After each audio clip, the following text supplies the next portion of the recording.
Alena Wilson here. Nice to see you all. If you're watching the replay, good to see you as well. We're going to do an estimate review today. So I'm going to start off here while we're waiting for some people to join. What do we do here at Estimate Mastery? So, over the years, there's always been confusion like, are you guys Xactimate? No, we're not. Do you have anything to do with Verisk or the software? No, we don't. All we do is offer an online program, coaching, and community where we help roofing contractors get paid what they should on their insurance-related jobs. We don't touch retail. All we do is help with insurance-related work. And we start with the beginning of our process with a contractor is as soon as the job is sold. So I don't teach roof sales. I don't teach marketing or any of that, although if we ever join our group, we do have conversations about that. I've got lots of good ideas, but basically the meat and potatoes, what we do here at Estimate Mastery is from the time the job is sold all the way up to depreciation release. That's what we help you with. Anything to do with the insurance job and how to onboard the homeowner, how to take the right photos, how to meet with the adjuster in a really amicable way that sets you up for success with the process. Then how to write the estimate in Xactimate. And how to submit it, how to overcome the objections from the adjuster as they try to delay, deny, and defend. And then once you do get your supplement paid, how do we close this out in the quickest way possible? That's what we do here at Estimate Mastery. So I'm excited today. We're going to do an estimate walkthrough. And I haven't done one of these in a really long time. So I'm excited. I got a good one on deck for us today.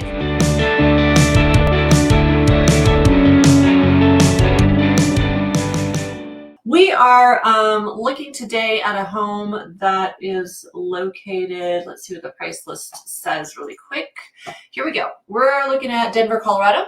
I can tell that because I can decipher the price list here. I have removed the particulars from this estimate so that I don't reveal any confidential details, but I will tell you this is a live estimate from Denver, Colorado, and yes, we can see my screen. Good to go.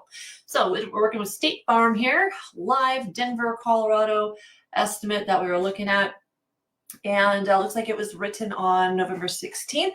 What I love about a State Farm estimate, if you guys don't already know this, is that you can actually take a look at their building summary guide. This is their, example, and it'll show you on your example, pretty cool here. It shows you the GC O&P. It factors it into the estimate in the example. So it's a great place to show your homeowner, hey, look at what your adjuster did. He gave us a great example of what this report's going to look like in a deep dive into, what the different parts of the summary are going to present for us. And so when they don't pay O&P on something, you can point to the homeowner and say, look, this says that they can include this on the estimate.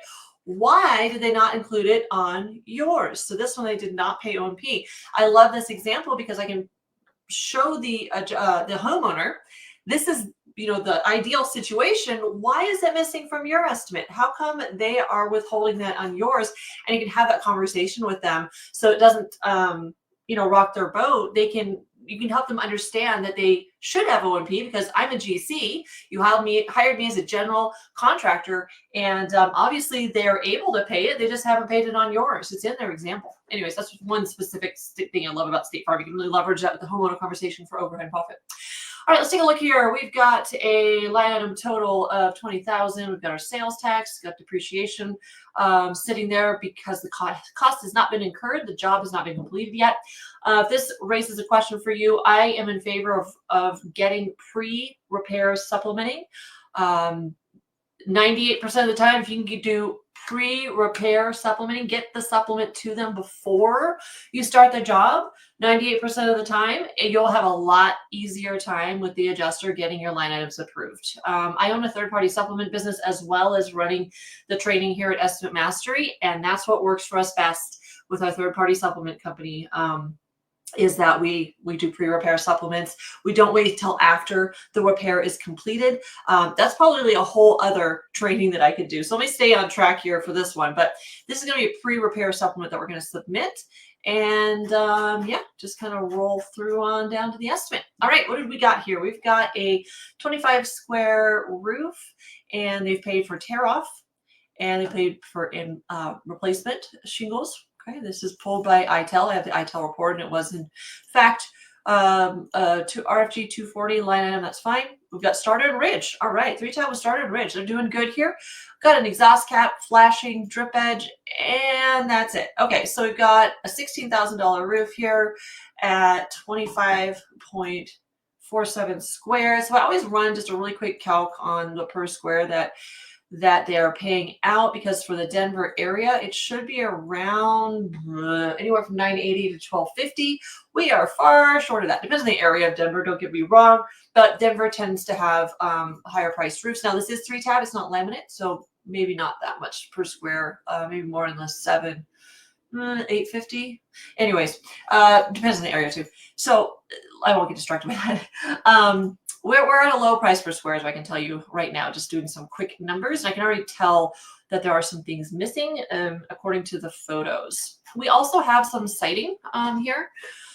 Damage, as well as a window screen, some glazing bead. We're going to wrap that window, and the overhead door was damaged, and some other things. So, you know, they didn't mention ITEL with the siding. That would be my first question when looking at this. Can we R&R just 150 square feet? What's the age of the home? Is it going to match? If it's not going to match, what are the matching laws for Denver? They don't really have any, just off the top of my head. It depends on where you're located too. Municipalities in Denver are very interesting. There's a place called, Highlands Ranch is different than Inglewood. That's different than downtown Denver proper. So we would look into that. I'd also send it off maybe to an ITEL if the home was a little bit older. I don't know the age of the home at this point, but those are some of the questions that are going to be in my mind. Can we just remove and replace? And I think here in the photos, we're going to see some of that. So let's jump on over to the photos. I've got, some photos of hail hits right here. I can already tell you, look at that right there. We've got L flashing. We have flashing that's not accounted for in the estimate. You'll see here when we go back to the roof, we got tear off, replacement, starter, ridge, exhaust cap, and flashing for the pipe jack. And we've got drip edge. They didn't R&R the drip edge. I don't think. I'll take a look at that line item price. But yeah, this is obviously, just in this first photo, I can tell we're gonna have some deficiencies. So we need to add some L flashing. Also, there's a valley, so we're gonna need some valley metal. That's not on the estimate from State Farm either. They also have, don't know what those were pointing to. I didn't really dig into their company cam file to get their notes. Ooh, this is a good one. So we've got that flashing there. There's where the siding was damaged. No gable cornice returns or cornice return strips here on this one, it looks like. I take it back. This is not a pre-build supplement. It looks like this was post-build. My apologies.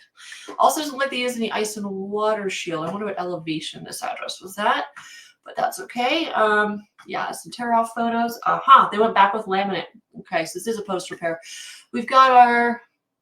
I would advocate that it be pre-repair, by the way, just to clarify what I said before. I would advocate that they have pre-repair. Looks like they switched over maybe to this off-ridge vent system. Nope, we've got a turtle vent too, so maybe that's just my eyes. Nope, that's an off-ridge vent.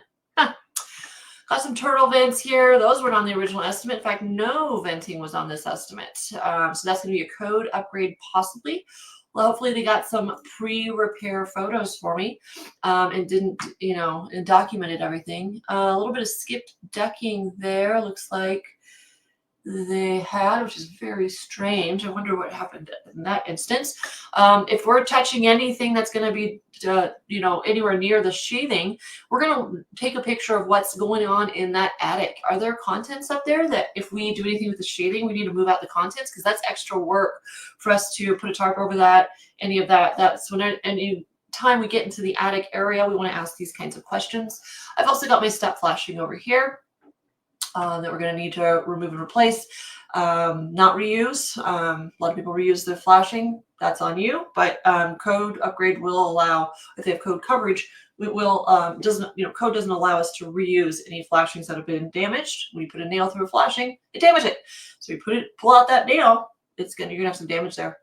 All right, what do we got here? Yeah, some of that doesn't even look like they have flashing.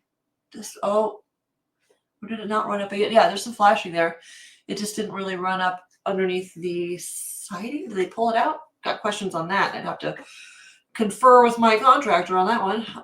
Okay, we've got an other structure. Let's see if the other structure was on this estimate. I don't mean to make you dizzy, but that's our front elevation, rear elevation, left elevation, gutters. Okay, got some gutters that they R&R'd.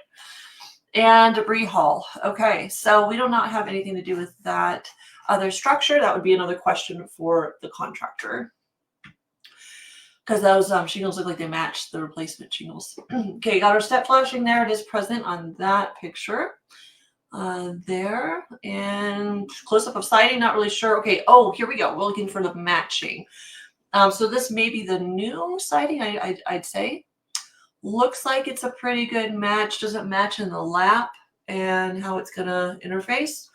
Looks like it could be a match. I would have them pull a piece, or is it a little bit longer? I'd need to see it, you know, side by side. I'd have them pull a piece. And that is definitely a different color. So maybe the homeowner chose to go back with a different color, which is fine. But if they can't get the laps to match, then we have a problem. So I would ask the contractor about that as well. Yeah, looks like they're going back with some, okay, yeah, different colors there, that's fine. Cove height, yeah, that's what I was wondering. Cove height differential, it's not going to match. So what are we going to have to do? We are going to have to go after the, well, a couple of different things. So they're changing the siding color. That's not on the insurance company. That's the insured choosing to do that. So the homeowner may have to come out of pocket to wrap the other areas. But since we have this cove height differential, let me get back to the other photo where it looks like they've got a match for the color, but not for the cove height. If that's true, then we need to prove to the adjuster that we cannot put this siding next to and install it to the existing siding.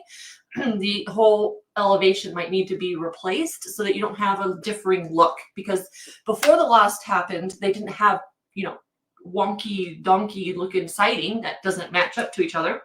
So we need to bring them back to the condition before the loss. Therefore, if we didn't have wonky donkey siding before, we shouldn't have it after. And so that's the purpose of insurance, is bring us back to the condition we enjoyed before the loss. So we didn't have two different siding, you know, types looking strange. It could affect the homeowner's resale value.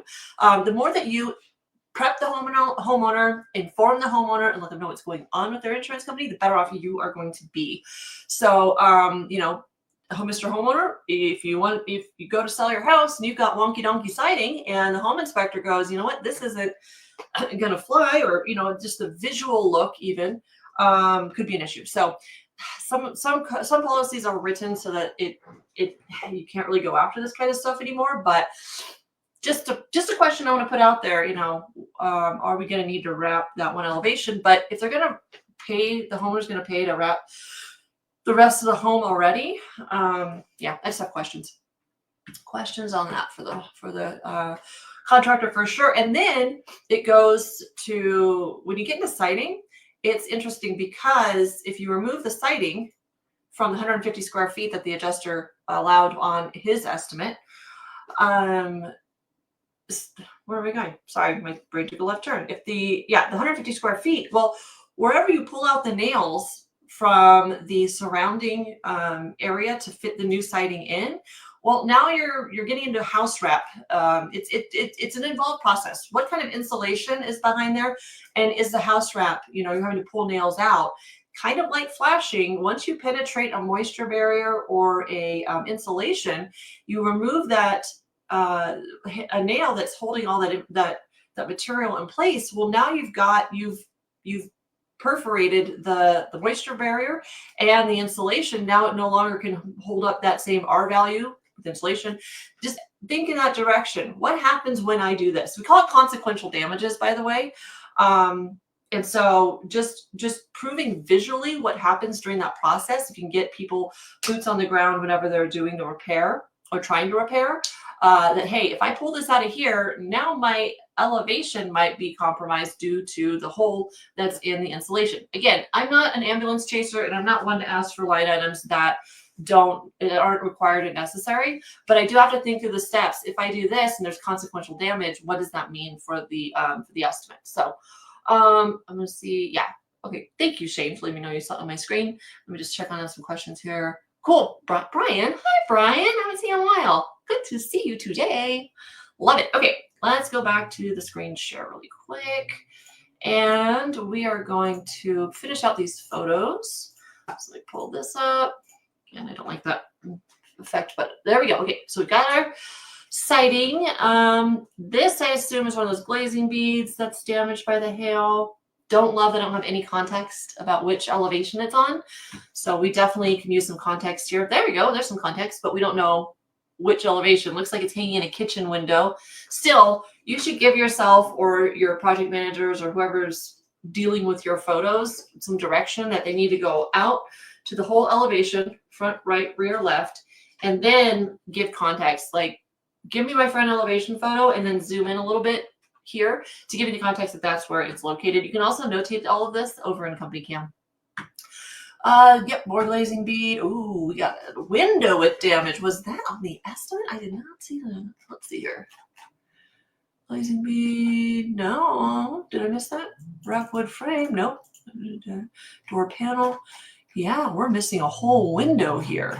And whenever you add a window, by the way, in Xactimate, you are going to want to add the retrofit. So that's one thing. I have a little window macro that I give to our members of our group because people commonly miss things like the retrofit. So if we were going to add a window here, a vinyl window, we would then want to add the retrofit window. So these WDW, well, it's not wood, it's vinyl, isn't it?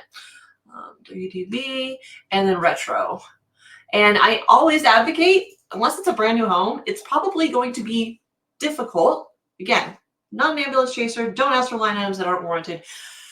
But the reason it's difficult most of the time is you're going to have to remove that window. And then what does it do to the interior? How is it going to affect the beading on the drywall there on the corner of each, where the window's sitting?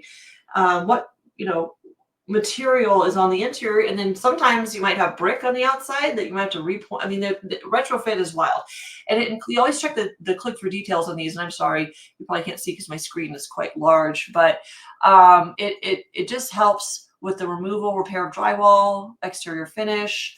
Additional charge accounts for retrofit, and there's one for doors too. If you have a sliding glass door, this could apply for that as well. If you're removing the whole frame, if you're just replacing a panel or something like that. And in this instance, they may not pull the whole window. Maybe do they have the reglaze on that?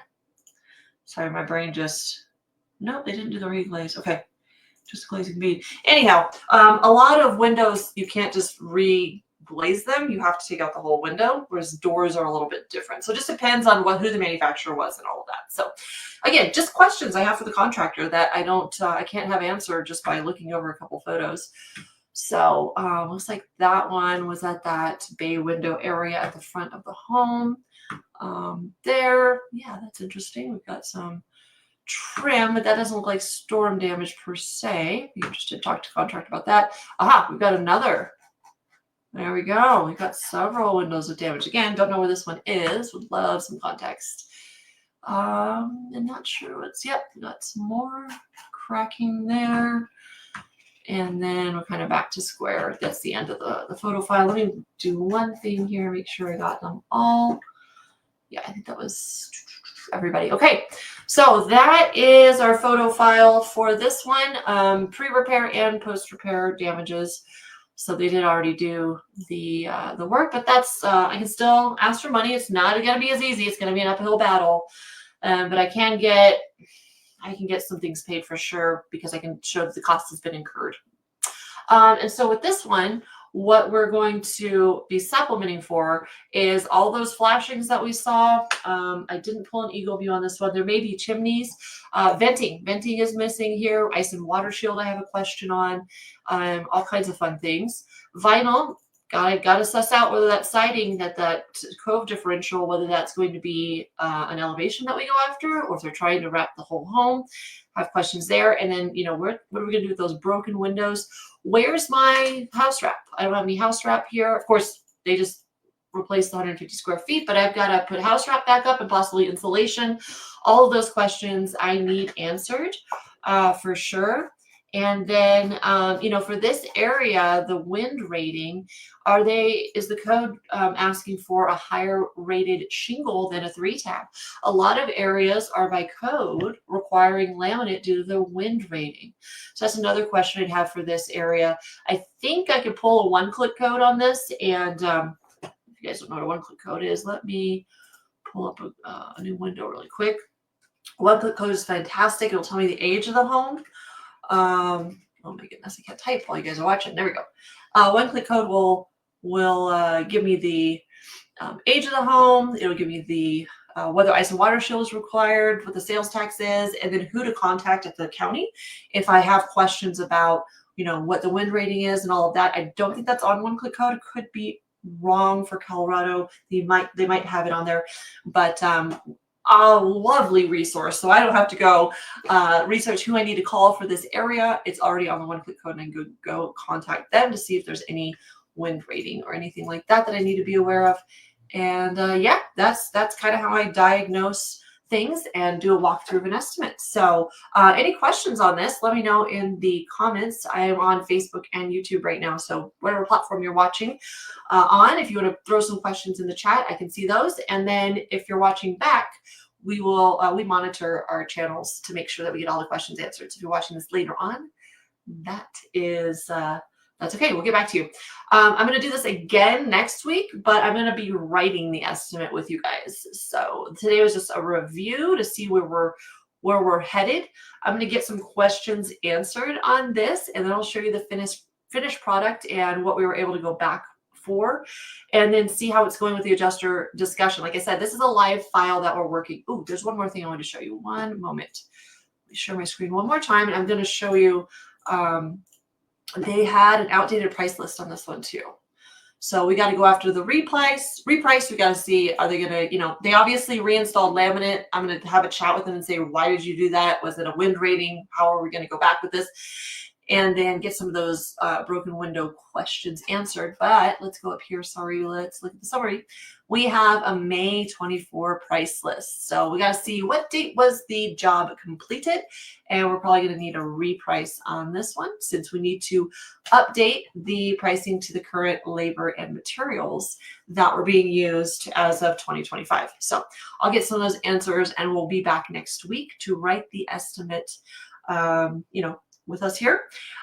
In the meantime, Amanda, if you could send me in Slack the link to the type form for the webinars. That's the form I'm going to use here, Amanda. This is all back end office talk for you public facing folks. But if you're interested in what we do here at Estimate Mastery, what I did, all of that coaching and everything that I'm going to go back to our member with, if you want that to be you, we'd love to have you join us here at Estimate Mastery. Amanda is going to send me a link, and I'll post that here in the comments down below. We just have a short survey, and then you can book a call with us to see if we'd be a good fit for your business to help you get paid what you should on jobs like I just showed you. We do work with roofing and exterior contractors at the moment, is who we specialize in. So I'll put that here in the comments. You should see that pop up underneath this video if you're interested in seeing what it looks like to join us here at Estimate Mastery. We'd love to have you, and we'd love to chat with you. So that's it for me for this week.